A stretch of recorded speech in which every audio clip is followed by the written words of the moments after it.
So, ayan, nagkakakain tayo ulit ngayong gabi. Sa mga Boloncho fur babies. Ang ulam nila ngayon, atay balunan na maraming paborito nilang ampalaya. Yan.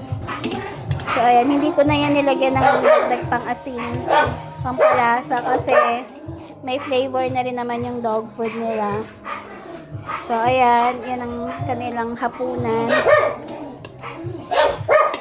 So, ayan, magpakain muna tayo.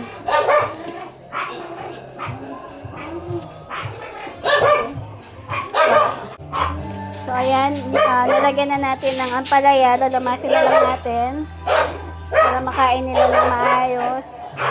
Nilagyan ko rin ng sabaw para lumasa din dun sa dog food. Medyo maingay sila kasi excited talaga sila kapag may ampalaya saka atay ng manok. So, ayan. Medyo maulan na naman. Medyo ano rin tayo ngayon, nervyosa. Gawa nung barko nung ayun o, napadpad sa may dike, sa may amin.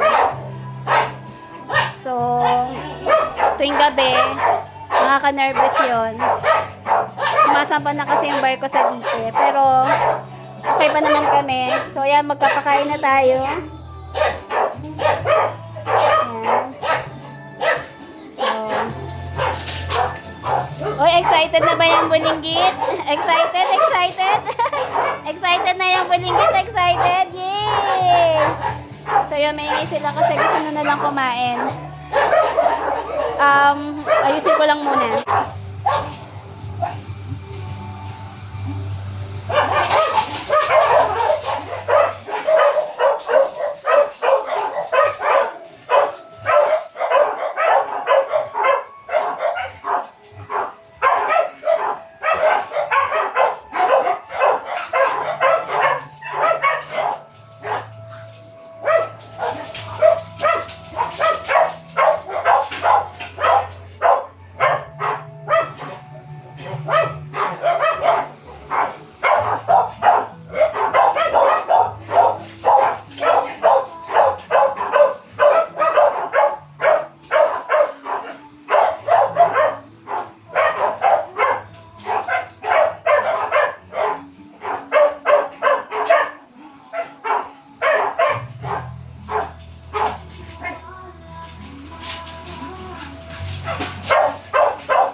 Bulinggit,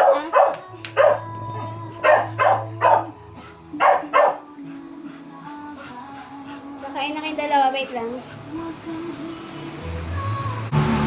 Ayan, kumakain na si bulinggit. Ayan, paborito nila yan.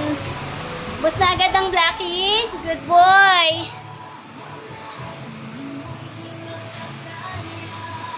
So, ayan. Bumili tayo ng bagong sofa nung sumahod ako kasi sinira na nung bulinggit yung yung dating sofa, wala nang natira doon sa armrest. So, binalutan ko muna ng plastic para hindi nila masira. So, ayan. Kain lang mga baby. At napakalakas ng ulan sa labas. Ayan. Actually, nakakatakot kasi lakas na naman ng ulan at hangin. Mamaya pag high tide, ayan o, yung barko nasa labas. Andyan pa rin siya, sumasampa na siya sa dike eh. So, hindi kami natutulog kasi baka mamaya madaganan yung mga bahay dito kapag nakasampa na yung barko na yan. Sana maalis na yung barko na yan para makampante naman kami. So, ayun lang. So, ayan, be safe lang po tayo lahat, mga kaboloncho. Maging safe lang po ang lahat ha. Pray lang na makaraos tayo sa bagyong to. Ingat po ang lahat.